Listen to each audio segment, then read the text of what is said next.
श्वेत प्रकाश 7 रंगों का मिश्रण है। इसे किस प्रकार दर्शा सकते हैं? तो इसे हम लोग 2 प्रकार से दर्शा सकते हैं। चलिए देखते हैं। पहला, हम जानते हैं कि सूर्य प्रकाश 7 रंगों का बना होता है। इसे दर्शाने के लिए जब हम 7 रंगों की पट्टियों से बने न्यूटन डिस्क को तेज़ी से घुमाते हैं तो यह श्वेत रंग का दिखने लगता है। तो इसका मतलब है कि सूर्य का प्रकाश 7 रंगों से बना होता है, जो कि हमें सफ़ेद रंग का दिखता है। तो इसे हम घर पर भी बना सकते हैं। किस तरह से? तो देखिए, बड़ा सिंपल है। इस तरह से आप गोलाकार करें, 7 पट्टियों में बांध बना दें। ठीक है, ये 7 पट्टियाँ हो गई, 2 3 4 5 6 7, और फिर बीच में एक गोल घेरा आप रख दें। समझ गए? फिर इसको आगे क्या करें, फिर आप बीच में जो है थोड़ा सा काट के निकाल लें और इधर भी आप काट करके उसको निकाल लें। ठीक है, उसके बाद क्या करें, फिर जो आपने घेरा बनाया था उसको आप बैंगनी आहपिनाला, मतलब बैंगनी, नीला, आसमानी, हरा, पीला, लाल और फिर नारंगी, ये जो कलर हैं सबको आप कलर कर दें, सब पट्टी को अलग अलग कर दें। समझ गए? इसके बाद आगे क्या करना है आपको?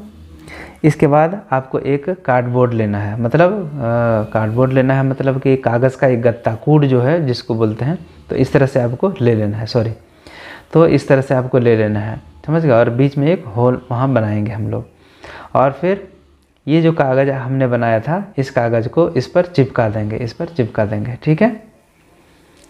तो चिपकाने के बाद बीच का जो होल है वहाँ पे हम लोग ये जो बीच का होल है उसमें हम कलम या कोई चीज़ को फंसा करके जब हम इसको तेज़ी से घुमाएंगे तो हमें ये दिखने लगेगा सफ़ेद रंग का, श्वेत रंग का। पेरिस्कोप की संरचना का वर्णन करें। तो उत्तर है परिदर्शी या पेरिस्कोप क्या है, पहले जान लेते हैं। एक प्रकाशिक यंत्र है जो वैसी वस्तुओं को भी देखने योग्य बना देता है जो हमारी दृष्टि रेखा पर स्थित नहीं हो, हमारी आँखों के सामने नहीं है, फिर भी उसको हम देख सकते हैं। यह समतल दर्पण से प्रकाश के परावर्तन के सिद्धांत पर कार्य करता है, जिसके द्वारा कोई भी देखने वाला आदमी, प्रेक्षक, छिपा रहकर भी अपने चारों ओर के वातावरण को देख सकता है।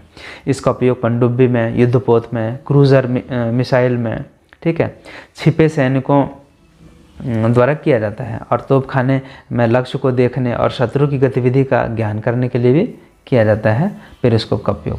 तो पेरिस्कोप को भी हम लोग इस तरह से बना सकते हैं।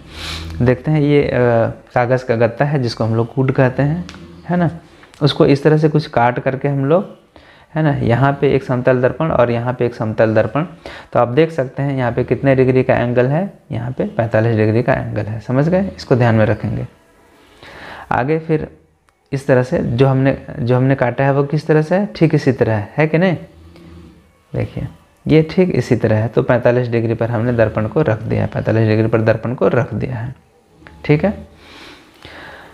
अब उसको जब हम लोग पूरा बंद कर देंगे तो कुछ इस तरह से ढक जाएगा, और आप यहाँ पे टेप लगा करके इसको काम चला सकते हैं।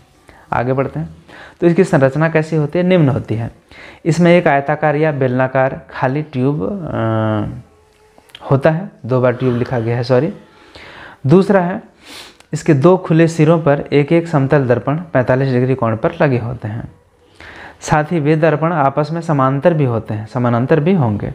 दोनों दर्पणों के बीच में एक एक छिद्र भी होगा। समझ गए?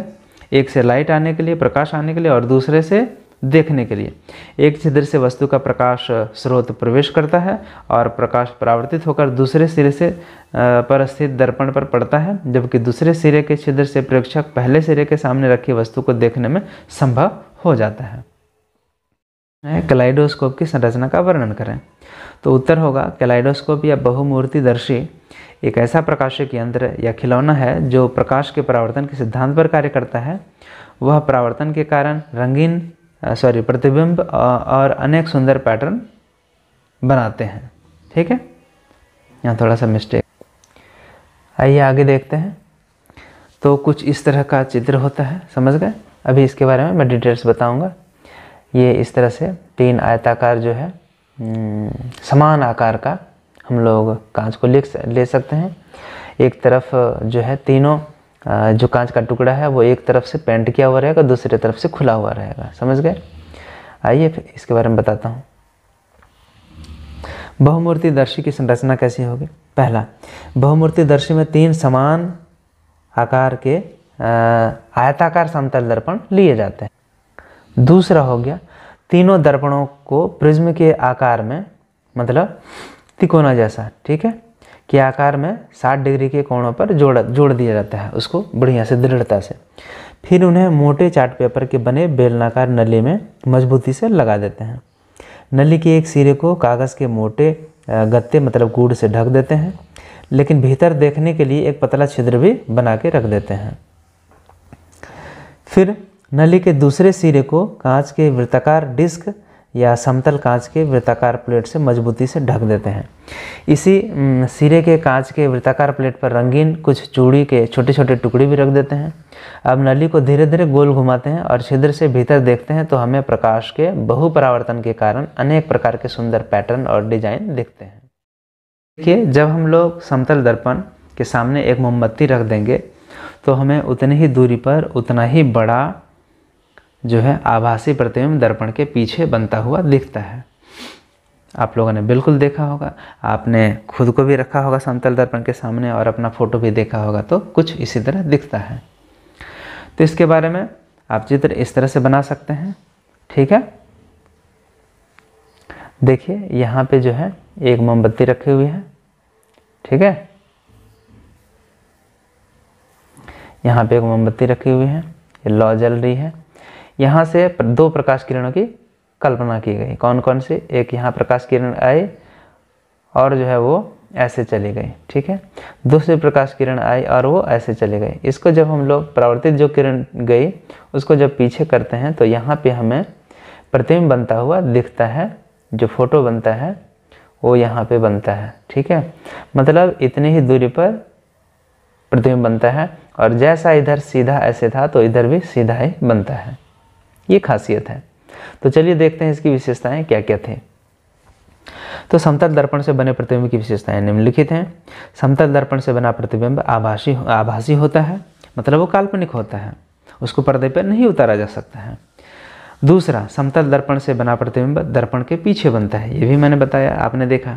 समतल दर्पण से वस्तु की दूरी और प्रतिबिंब की दूरी समान होती है। यही कारण है यदि बाहर से हम दूरी को मापेंगे तो यदि 1 मीटर की दूरी पर आपने वस्तु को रखा है दर्पण से, तो फोटो की दूरी वस्तु की दूरी से लगभग 2 मीटर की दूरी पर होगी, ठीक है।